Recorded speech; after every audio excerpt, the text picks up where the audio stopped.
सोलापूरला 10:30 वाजता आम्ही धाराशिवला. अच्छा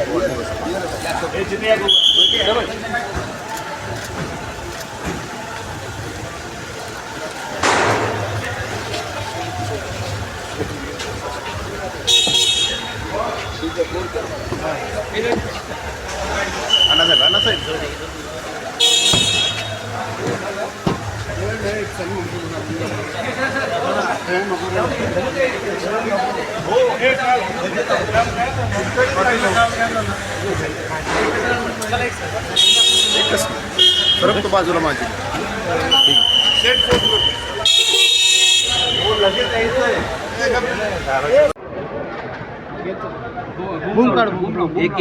एक मिनिट माईक लावलाय का? हा लावलाय, सगळं लावलाय, बूम लावलाय.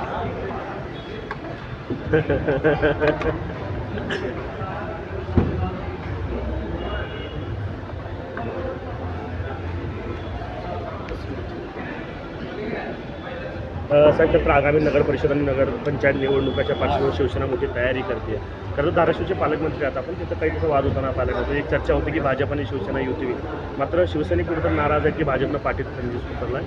आपली काय भावना आहे? बघा, धाराशिव नगर परिषदेमध्ये महायुती आम्ही केली होती, ती काही प्रमाणात यशस्वी झाली होती, परंतु काही AB फॉर्म एक्स्ट्रा दिले गेले भारतीय जनता पार्टीकडनं, त्यामुळे कदाचित त्या ठिकाणचे आमचे कार्यकर्ते नाराज आहे. परंतु कळंबमध्ये आमची युती झालेली आहे. म्हणजे असं नाही आहे, धाराशिव जिल्ह्यामध्ये काही ठिकाणी युती झाली तर काही ठिकाणी युती होऊ शकली नाही, ही वस्तुस्थिती नाकारता येत नाही. त्यामुळे धाराशिव नगर परिषदेमधले आमचे काही पदाधिकारी आहेत, आमचे काही जिल्हा प्रमुख आहेत, ते नाराज आहे, ही वस्तुस्थिती नाकारता येत नाही. कारण युती करत असताना किंवा त्यामध्ये चर्चेमध्ये सहभागी होत असताना राणा पाटील यांनी धाराशिव नगर परिषदेमध्ये 8 जागा ह्या शिवसेना पक्षाला देण्याचं मान्य केलं होतं, परंतु त्या 8ही जागांवर त्यांनी AB फॉर्म त्यांच्या पदाधिकाऱ्यांना दिल्यामुळे किंवा त्यांच्या उमेदवारांना दिल्यामुळे तो वाद उफाळलेला.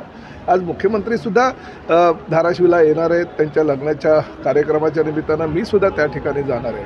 काही तोडगा अजूनही निघतो का ह्याचं आम्ही आज चर्चा करणार आहोत, परंतु शेवटी आम्हीसुद्धा सक्षम आहोत. आम्हीसुद्धा काही ठिकाणी आमचे उमेदवार दिलेले आहेत. आम्ही ह्या ठिकाणी धाराशिवमध्ये युती झाली नाही म्हणून अन्य ठिकाणी करायची नाही अशी आमची भूमिका नाही आहे. युती व्हायला पाहिजे, कारण चंद्रशेखर बावनकुळे साहेबांच्या उपस्थितीमध्ये राणा पाटील आणि मी ही मुंबईमध्ये युतीची घोषणा केली होती. त्या युतीच्या घोषणेनंतर सर्व पक्षाच्या नेत्यांनी युतीला साजेसं भूमिका घेणं क्रमप्राप्त होतं, पण काही ठिकाणी काही चुका कार्यकर्त्यांच्या आग्रहाखातर झालेल्या आहे. आम्ही अजूनही विचार करतो आहे की आज माननीय मुख्यमंत्र्यांशी चर्चा केल्यानंतर काही तोडगा निघतो का, परंतु शेवटी भारतीय जनता पक्षानं आमच्याबरोबर जर युती केली नाही तर आम्ही काही लढणारच नाही असं नाही. आम्हीसुद्धा सक्षम आहोत.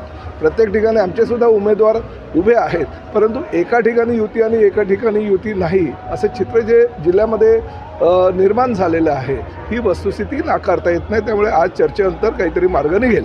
सोलापूरमध्ये तुम्ही बैठक घेतलेली आहे, त्या बैठकीत काय तक्रारींचा बघा, सोलापूर जिल्ह्यामध्ये सुद्धा बऱ्याच ठिकाणी काही ठिकाणी युती झालेली आहे, काही ठिकाणी दुसऱ्या पक्षांबरोबर आघाड्या झालेल्या आहेत, ही वस्तुस्थिती आहे.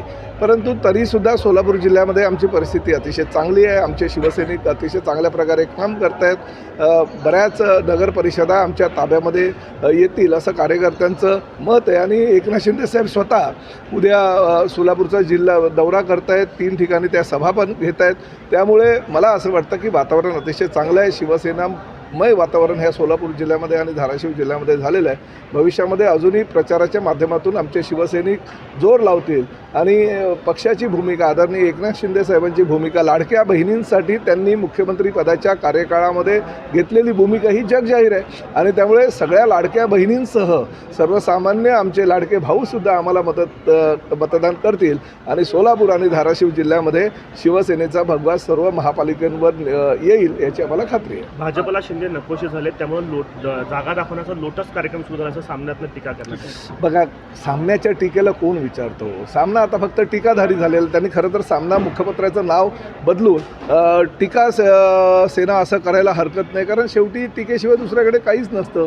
ते आमच्या नेत्यांची नावं घेत नाही, ते आमच्या महायुतीतील चांगली कामं आहेत ती त्यांच्या वृत्तपत्राच्या माध्यमातून दाखवत नाही. त्यामुळे सामनाचं मुखपत्र जे आहे त्यांनी नामकरण करावं आणि दुसरं काहीतरी नाव म्हणजे टीकासेना हे नाव त्या वृत्तपत्राला द्यावं ह्या मताचं मी आहे. लाडक्या बहिणीचे मुख्यमंत्र्यांची श्रेय भेट होण्याच्या कुठंतरी आधी- दोन्ही नेते घेत आहेत. लाडक्या बहिणीचे श्रेय कुठंतरी दोन्ही नेते घेत आहेत. काल अक्कलकोटमध्ये म्हणतात की सिद्धराम म्हेत्रे म्हणतात की लाडकी बहीण ही मुख्यमंत्र्यांनी सुरू केली. अक्कलकोटला निधी जो आहे नाही बघा, लाडक्या बहिणींची योजना मुळातच मुख्यमंत्री एकनाथ शिंदे साहेबांनी घेतलेली आहे. त्यांची ही योजना आहे. त्यांच्या कारकिर्दीमधले ते सर्वोच्च योजना ती होती.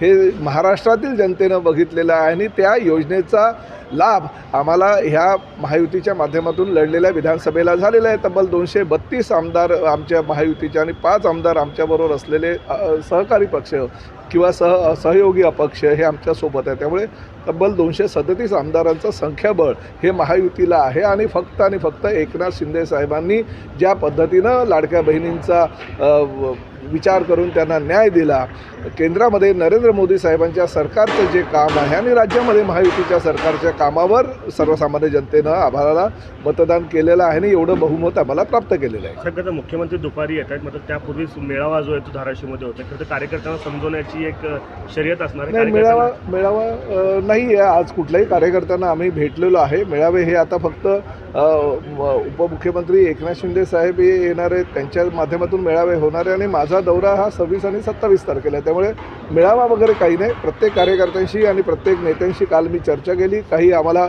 मुख्यमंत्र्यांशी चर्चा केल्यानंतर काही तोडगा काढावा लागेल आणि सामोपचारानं आम्ही मार्ग काढू. त्यामुळे अजूनही आम्हाला आशा आहेत की भविष्यामध्ये अतिशय चांगले चित्र या दोन्ही जिल्ह्यामध्ये निर्माण होईल. नवी मुंबईत काल एक कार्यक्रम झाला. गणेश नाईक यांच्या उपस्थितीत एकनाथ शिंदे यांची अनुपस्थित होती. कशा प्रकारचा हा संदेश? नाही बघा, असं काही नाही हो. एकनाथ शिंदे साहेब ठाणे जिल्ह्याचे पालकमंत्री आहेत, पण त्याचबरोबर राज्याचे उपमुख्यमंत्री आहेत. त्यांचा दौरा प्रत्येक ठिकाणी होत असतो. काल त्या कार्यक्रमाला ते अनुपस्थित होते, परंतु शेवटी असं काही निर्णय असा झालेला नाही की ह्या कार्यक्रमाला यांनी उपस्थित राहावं, त्या कार्यक्रमाला त्यांनी उपस्थित राहावं.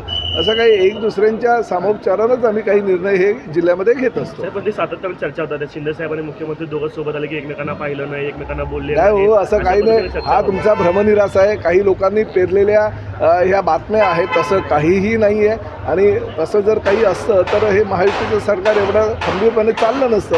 मुख्यमंत्री आणि उपमुख्यमंत्र्यांमध्ये अतिशय चांगल्या प्रकारचा समन्वय आहे आणि काही समन्वयाची जर भूमिका कुठे काही वेगळी झाली तर केंद्रीय नेतृत्व आहे त्या समन्वयाने तोडगा काढतात. साहेब, भाजपचा बालेकिल्ला असलेल्या अक्कलकोटमध्ये जे आहे ते उद्या एकनाथ शिंदे साहेब जे आहेत ते सभा घेत आहे. कुठंतरी भाजपलाच आव्हान आहे का हे? असं बिलकुल नाही. प्रत्येक ठिकाणी आमची कुठे युती झालेली आहे, कुठे आघाडी झालेली आहे. त्यामुळे आम्हाला आमच्या लोकप्रतिनिधींना निवडून आणण्यासाठी प्रत्येक ठिकाणी सभा हे घ्यावीच लागणार. एकदा युती जर झाली असेल तर त्या ठिकाणी युतीच्या सभा होतील, ज्या ठिकाणी युती किंवा आघाडी झाली नसेल त्या ठिकाणी त्या पद्धतीनं सभा होतील. हे धोरण आमचं ठरलेलं आहे. साहेब, आमदार राजू खरे हे कुणाचा हा मोठा प्रश्न पडलेला आहे. राजू खरे म्हणतात की मी हाडामासाचा शिवसैनिक आहे, मी हाडाचा शिवसैनिक आहे, परंतु ते तुतारी गटाचे आमदार आहेत. तुमचं नेमकं याकडे कसं पाहणं आहे? नाही बघा, शेवटी कसं आहे, ते जे काय म्हणतात त्यावर तुम्ही निर्णय घ्या ना. मी त्यांच्याविषयी काय सांगणार? ते सांगतात हाडामासाचे शिवसैनिक आहे, मी पण सांगतो हाडामासाचे ते शिवसैनिक आहेत. परंतु ठीक आहे, ती ह्या सोलापूरमध्ये किंवा धाराशिव जिल्ह्यामध्ये किंवा राज्यातल्या इतर भागामध्ये काही लोकांना निवडून येण्यासाठी काही चिन्ह ही वेळ प्रसंगी घ्यावी लागले. त्यांनी ते कदाचित घेतलं असेल.